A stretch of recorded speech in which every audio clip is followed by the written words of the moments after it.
are back here at Renovus Medical Spa in Johnson City, continuing our conversation on women's health, specifically the thyroid. We are joined again by Pam Davis. And Pam, thanks so much for having us out. Well, thanks for coming. And this has certainly been an interesting topic, and you actually called this an epidemic.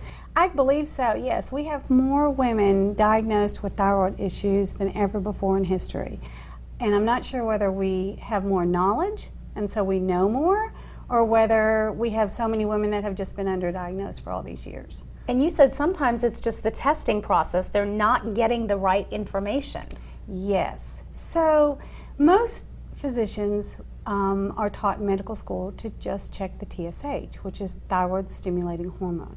That's a signal that's sent from the pituitary to the hypothalamus. It senses in the blood how much thyroid is being produced. So when there's a shortfall, then the signal goes up. And then the thyroid should make more thyroid hormone, T4.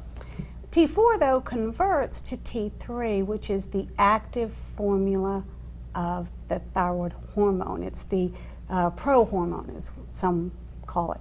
So that's the one that's giving the gas to the engine. That's the one that is actually working in the body. So that's the most important one. We really need to know what's going on with. Are we making it? Did we convert it? Are our receptor sites open, or are they blocked by something called reverse T3? So most physicians were taught to put a patient on T4. Synthroid, levothyroxine, those are all your T4 products. But there's a lot of combination products out there, T4 and T3. So if I don't convert from T4 to T3, and I just have a lot of T4, that can go to reverse T3, which mimics T3, but it blocks the receptor sites. So it gets a little confusing. And so sometimes you have to give people a little bit of T3 to help them have a little gas in their engine. And you said everybody is different. Everybody responds differently. So you need to be trying certain things, and a lot of times we just treat the symptom, not the overall problem. That's right, not the root cause. So what's really going on? So when you come to Renovus, I do a full array of tests. We do TSH, of course. We're going to do a free T4, a free T3, a reverse T3, an anti-TPO. We're also going to check your vitamin D level, your B12, ferritin. People don't even think ferritin's important. Ferritin is our iron stores, but it also interferes with the T3. So women have thinning hair and they go to their doctor and they're like, your thyroid's fine, it's within range. That's another question. What is within range? Well, Board of Endocrinology 6 years ago changed lab values. None of the labs have changed their values to follow what Board of Endocrinology said. So that's another problem, is what are the lab values?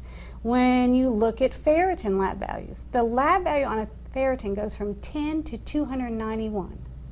A 10 to 291, so that's a huge span. So you can tell me the person that has 10 in their body, in their blood, versus the person that's 291 is the same? I don't think that's true, because you have to have a minimum of 90 to grow hair.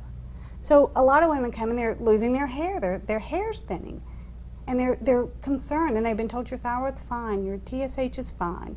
But what are those lab values saying? What is the root? What's going on? So let's check all of that and get you healthy. You recently went to a convention where you learned these are scientifically studied things now that are coming out that are returning really back to a more simplistic, holistic way. Yes, I came back from the American Academy for Restorative Medicine, and it is mostly naturopathic doctors. These are physicians who went to a naturopathic school. All of the studies, all of the presentations during the meeting were all science-based. And they talk about treating the root, not the symptom. Which is different than we've been taught before. Whole different approach to medicine. It is. It's much more holistic. It's much more natural. So when we look at, there is a place for synthetic drugs. I'm not going to ever say there isn't. There's a place. But I don't think it's the only place we should be looking. There are a lot of natural things that we can do that will help treat the root cause. So, for example, you have someone who's been on Nexium. So they have GERD, heartburn. gastric esophageal reflux. So they go to their doctor and they're complaining, I've got this burning, and they get put on Nexium or a PPI or an H2 blocker, and they typically stay on it for a very long time. But when you read the package insert, they should only be on it for 2 weeks. Wow, it's not a long-term solution. It's not, but somehow we have just put people on it long-term. So maybe they just need some digestive enzymes.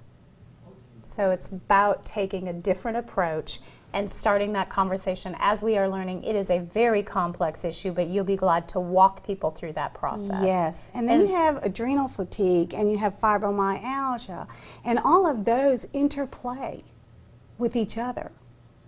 So everything's with connected. The hormones as well. So, you know, women can be complex.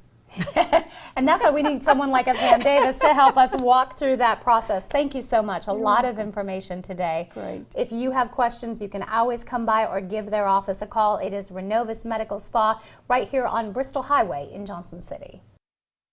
The preceding portion of Daytime was sponsored by